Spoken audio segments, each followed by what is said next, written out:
When Hannah's parents retired, they gave the company to her brother, said, "Women aren't built for leadership." So she smiled and backed off. 3 months later, she brought someone to dinner. Her brother dropped his wine glass. Her mom started crying. It was the kind of dinner where everything looked perfect at first glance. The table was set with Mom's special occasion china. The wine glasses sparkled under the chandelier. Even the mashed potatoes looked like they'd been shaped with a mold. Dad had shaved. Her brother Derek wore a blazer. And Hannah? She showed up with a guest. A man. You'd think she'd brought home a unicorn. The moment they walked in, Mom's eyes lit up like she'd just witnessed divine intervention. "Well, look at you," Mom said, air-kissing both of Hannah's cheeks and pretending she hadn't spent the last decade reminding her daughter she was married to her work. Dad gave a short nod. "Finally brought someone around, huh?" Hannah smiled and said nothing. Let the assumptions roll in like fog. Later, at the table, Haley, the cousin who always wore pearls and asked why Hannah didn't soften her look, leaned across the table and whispered, "Is he your boyfriend? He's very clean-cut." Hannah smiled again. "Something like that." They all laughed, sipped their wine, and mentally penciled in a wedding date she had never agreed to. Halfway through dinner, Derek raised his glass and launched into the same speech he always gave when he thought the spotlight wasn't bright enough. Something about legacy, sacrifice, carrying on the family name. The company had been in their family for 3 generations, and now it was his turn to lead.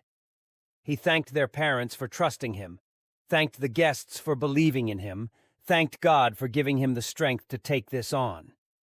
He did not thank Hannah. He did not even look at her. She poured herself more wine.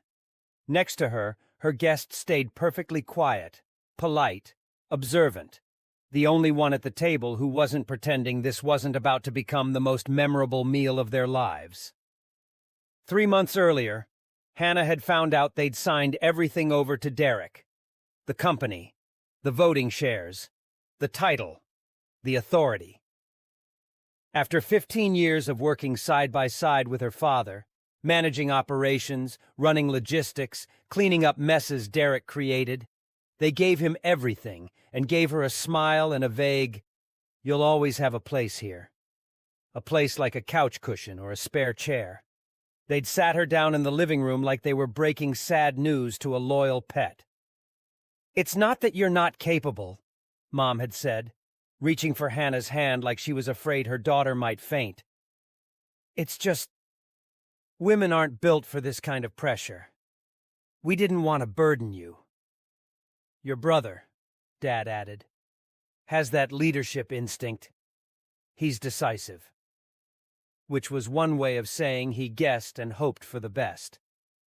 Hannah had asked if they were serious. Dad nodded like he was signing a peace treaty. Mom just smiled and said, "You'll make an excellent support system. Behind every great man." She had trailed off like it was supposed to be comforting. Hannah had smiled, gone home, and started making arrangements. Back at the dinner, Mom leaned in and gave Hannah a knowing look.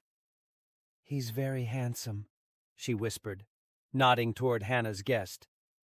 "Is he in finance? You know, with your brother running things now, it's probably a good time to start thinking about next steps for yourself. You could still have a family." Hannah blinked. "A family?" Mom beamed. "You've always wanted kids, right?" She hadn't. Not particularly. But what Hannah wanted had never really made the agenda. Across the table, Derek was laughing with 2 board members who'd shown up for the free steak and photo ops. One of them asked how it felt to be the man of the hour. Derek grinned. "I've been preparing for this since I was a kid. Dad always said I had the natural instincts for it." Natural instincts. Right. Like the instinct to blame Hannah for missing quarterly goals after he'd spent the entire quarter playing golf and calling it networking. Hannah took a slow sip of her wine. They were all smiling, comfortable in their delusions, congratulating themselves for making the smart choice. Dad leaned back in his chair, watching Derek with pride, like he'd personally carved his son out of oak and ambition. They had no idea what Hannah had brought with her, who she had brought with her. But they would. By the time dessert arrived, the air was thick with self-satisfaction. The cake was a 3-tiered monstrosity with the company logo piped in gold icing. Mom actually clapped when they brought it out. "You've really made us proud, Derek," she said, raising her glass.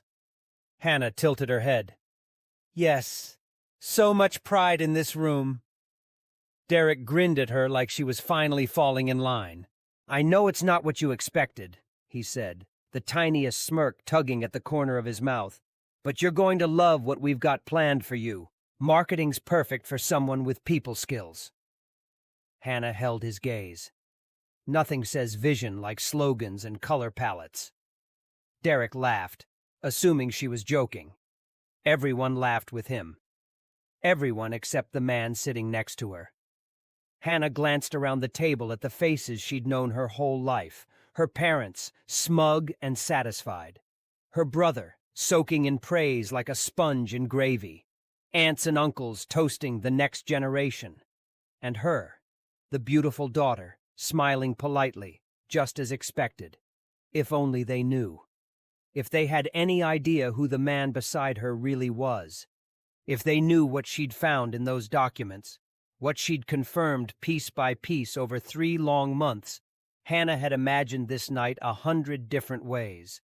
The silence, the gasps, the outrage, the shattered version of the perfect family portrait they'd spent years trying to frame. They had no idea what was coming, but they were about to find out. And when they did, nothing, absolutely nothing, would ever be the same again. When Hannah was 6, she told her parents she wanted to take karate. Dad blinked at her like she'd just announced she wanted to join the Navy. He glanced at Mom, then laughed. "You mean ballet, sweetheart?" She didn't, but she ended up in ballet anyway. Pink tutu, slippers, the whole thing. She cried after every class. They said she was being difficult, dramatic. Eventually, she stopped crying and just went quiet. When she was 8, Derek got a remote-controlled car, Hannah got a tea set. When she was 10, he got a toolkit. She got a baking set when she was 12. That same year, she told Dad she wanted to run a company like him one day. He looked up from his newspaper and said, "That's sweet, but you'll have your hands full with kids by then." Mom smiled like it was a compliment. "You'll make a lovely wife." Hannah had nodded and smiled back. Then she'd gone to her room, closed the door, and cried until she fell asleep. That was the year she wished she was a boy. Actually wished it. Closed her eyes and tried to will it into reality. She thought maybe then they'd see her, listen to her. Be proud. Instead, she became the polite one. The helper. The one who cleaned up after the messes. The one who didn't take up too much space. Derek was the natural leader, which in their house meant he was loud, messy, and always right, even when he wasn't. By the time Hannah was a teenager, she'd stopped asking for things: no more karate, no more business books, just ballet and baking and smiling on cue. They bought Derek a telescope when he said he liked space once. When Hannah won a math competition, she got a diary. A diary, because girls, you know, had feelings, not futures. She kept thinking, maybe if I work harder, they'll see me. So she worked. She studied. She got top grades. She fixed things quietly whenever they broke. At 14, she stayed up late organizing Dad's home office because he was stressed. He barely noticed. Derek got praised for trying after spilling coffee on a spreadsheet. Hannah won a regional debate competition at 15. Mom asked if she'd considered going into teaching. "It's such a nurturing job," Mom said. Derek once argued with a waiter about a salad and got called assertive.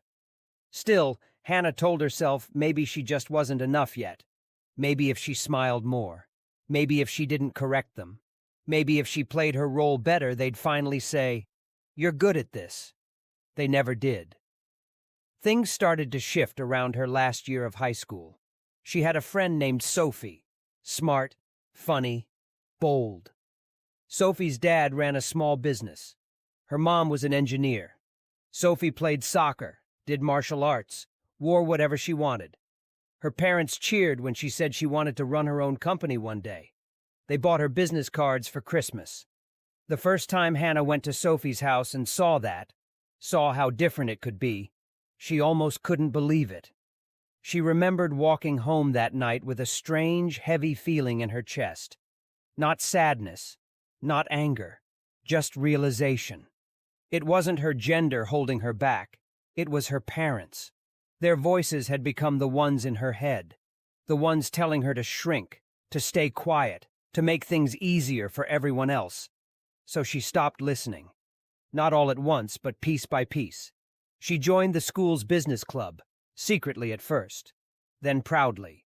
She started saving money, researching programs, reading case studies at night while her parents assumed she was planning her future wedding. They still didn't see it. Or maybe they refused to. At graduation, Hannah gave a speech as valedictorian. Dad told her afterward, "That was really lovely. You should write something for your brother's next event." In college, she majored in business and joined every leadership program she could find. She interned, learned how things really worked. And when she came home for breaks, she smiled, nodded, and let her parents keep thinking she was just helping out around the office. They never asked what she really did, never asked what she wanted. Derek told everyone she was into admin stuff, like she got excited over spreadsheets. Hannah said nothing, because deep down, she still thought, maybe if I just keep showing them, they'll come around. Maybe they'll finally say I'm ready. Maybe they'll finally see me. Then came the day they called a family meeting. They were all seated in the living room, cookies on the table, champagne chilling. The mood weirdly formal. That's when Mom and Dad told them they were retiring. The company, they said, was ready to be passed down to Derek. Just him. Not a partnership, not shared leadership, not even a courtesy mention of Hannah. Dad said it like it was the most obvious choice in the world. He's the natural fit. Mom nodded. You've always been so good at helping. You'll still be a part of things, sweetheart. They offered Hannah a bonus check and told her she'd always have a place. A place like a stool in the break room. She didn't cry this time. She didn't argue. She smiled, said thank you, and walked out of that room like she hadn't just been erased again. But something in her shifted. Quiet and deep. She didn't feel invisible anymore. She felt done. A few days later, while sorting through some handover files, she found something strange. A folder that didn't belong there. A document that didn't add up. At first, she thought it was just another one of Derek's mistakes. But the more she looked, the worse it got. She saw things she wasn't meant to see. Things no one had told her. Things that, if true, could change everything. Hannah didn't scream. She didn't storm into anyone's office. She took pictures. Then she made some calls. Let them think she had walked away. Let them believe she had accepted it. Because soon they'd realize something they never saw coming. The girl they pushed aside was done waiting to be picked. Back at the celebration dinner, Derek was halfway through another story about how he had rescued the brand's reputation after messing up a client deal when Hannah's guest opened his briefcase. He pulled out a slim folder quietly. No drama. Just slid it onto the table like it was a menu. Hannah didn't look at it. She didn't have to. Her parents were still sipping wine, basking in the glow of their perfect evening. The celebration of legacy, as they'd called it. Legacy apparently meant handing the family business over to the least responsible person in the room. Mom raised her glass. To Derek, she said, and to strong leadership. Hannah tapped her glass against hers and smiled. Strong was definitely one word for it. The man beside her spoke calmly, as if he was just clearing his throat. Before dessert, he said, I'd like to share something. Everyone turned. Derek squinted. Wait, who are you again? The man offered his hand. Ethan Rhodes, forensic accountant. That silenced the entire table. Dad blinked. You're a what? I was hired, Ethan said politely, to conduct an internal investigation into financial irregularities within the company. The table went still. Derek let out a laugh, tight and forced. This is a joke, right? Hannah finally spoke. Nope, no punchline. Unless you count your accounting. Ethan opened the folder and passed 2 copies forward. One to Dad, one to Mom. Derek snatched the third. At first, he flipped through the pages like they were homework he'd forgotten to do. Then he froze. Mom leaned in to read over his shoulder. Her smile vanished. Dad looked at the numbers. His face didn't change at first, but his knuckles turned white where they gripped the tablecloth. Ethan's voice stayed calm. These reports include evidence of unauthorized withdrawals, falsified vendor invoices, and transfers into personal accounts. Some of those funds came directly from the company. He paused. Others, he looked at Hannah's parents, came from your retirement fund. Mom gasped. Derek stood up. I didn't steal anything. Dad's voice snapped like a whip. Sit down. Derek sat, suddenly smaller, like a kid who'd just been sent to the principal's office. You said you stopped gambling, Mom said. Her voice cracked. I did, Derek stammered. I mean, mostly. I had everything under control. You took our retirement money? Dad asked, his voice low and dangerous. It wasn't like that. I was going to fix it. How? Hannah asked. With magic? Or Monopoly money? Derek turned to her, red-faced.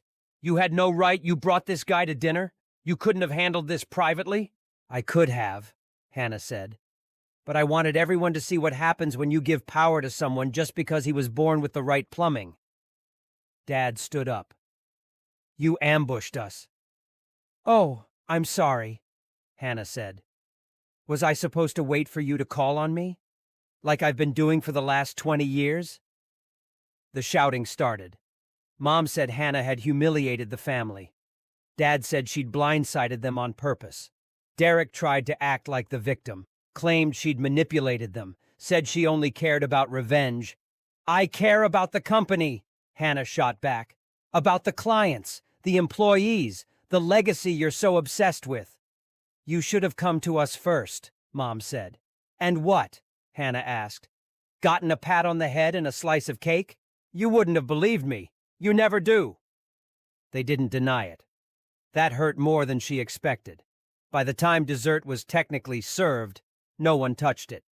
Ethan excused himself professionally. No drama. He just walked out the front door and left Hannah sitting there in the wreckage. Dad turned to the rest of the table. Party's over. Everyone out. Within 5 minutes, the dining room was empty. Plates half full, glasses smudged, cake untouched. The family celebration was dead. Derek stormed out the back. No apology. No explanation. Mom sat at the table with her face in her hands. Dad stared at the ceiling like it might have answers. Hannah sat there quietly, watching them finally realize what she'd known all along. They'd bet on the wrong child. The morning after the dinner, no one said a word to her. No call, no message, no knock on her door. Just silence. You'd think after everything, someone would reach out, maybe to scream, maybe to cry, maybe to say thank you for stopping the company from collapsing. But no, nothing. 3 days later, she got a voicemail from Mom. Her voice was calm. Too calm. The kind of calm that means something is about to explode. "We've spoken with the legal team," Mom said. "Your father and I have decided to press charges." She didn't mention Derek by name. "We're doing what needs to be done." Hannah sat there, phone in her lap, heart racing, and felt something strange. Hope. Not because she wanted to see her brother in jail, but because for once, it felt like they were seeing him clearly. The charges didn't last long. 2 weeks, to be exact. Then another voicemail. This one quieter. "Hannah," Mom said, "we've changed our minds. He's still our son. He's agreed to therapy. He's going to get help." No apology, no acknowledgement. Just another quiet reminder that Derek would always get another chance. They didn't ask for Hannah's opinion. They didn't ask for her help. What they did do was ask Ethan to send them a copy of the full report, the one Hannah had already read cover to cover. They wanted to know how bad it really was. The answer? Bad enough. Derek had drained nearly $500,000, some from company accounts, the rest from the retirement fund he was supposed to help manage. Her parents had trusted him with their future. He'd spent it on online poker and sports bets, and yet somehow Hannah was still the problem. A few days later, she bumped into Mom at the grocery store. Mom didn't say hi. She just looked at her daughter, then looked away. Hannah stood there for a moment, waiting, hoping maybe Mom would say something. She didn't, so Hannah kept walking. Derek went to therapy. At least, that's what they said. He got a job somewhere else, junior management at a friend's company, supposedly to help him rebuild. He was ordered to pay back everything, every cent, not to Hannah, but to their parents. They didn't want the company's reputation ruined, so they agreed to settle everything quietly, clean up the mess, bury the headlines. Through someone on the board, Hannah heard that Derek was lucky. If she had pushed harder, he could have done real time. She hadn't pushed, not because she felt sorry for him, but because she was done wasting energy on people who never really saw her weeks past. The company carried on, staggered, but standing. Then came the next twist. Dad called. He didn't say hello, just, "We need to talk about the business." Hannah didn't say much. She waited. Eventually, he said the thing she'd always wanted to hear, but somehow it landed flat. "You were right. We should have seen it sooner. You were keeping this place together for years." She didn't thank him. Instead, she asked, "So, what now?" There was a pause. Then he cleared his throat. "We're thinking of bringing someone in. A professional CEO. Someone from outside." Hannah blinked. "Seriously?" "We just think it would be simpler," Dad said. "You know, neutral." "Because giving it to your daughter would be too complicated," she said. "It's not about that," he replied. "Isn't it?" He went quiet again. That silence was her answer. That night, Hannah typed up her resignation, no drama, no explanation, just a short email. After 15 years, she was done. She thought it would hurt more. It didn't. In fact, it felt like exhaling after holding her breath for years. She didn't cry. She didn't second guess. She just closed the laptop and poured herself a glass of wine. 2 months later, she started a new job.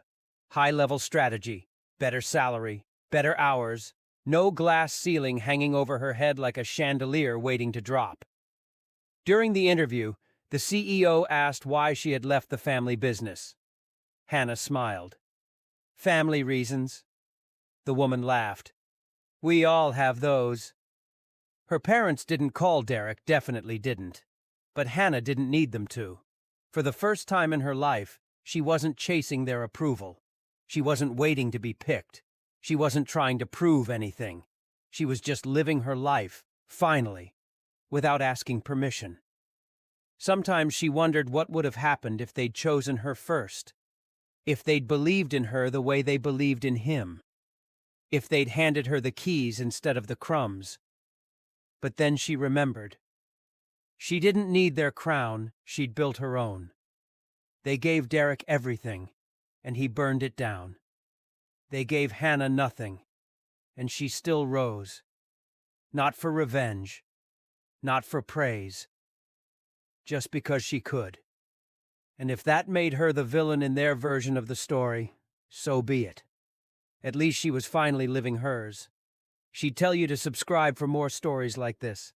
And if you've ever been the overlooked one, she'd want to know how you turned it around.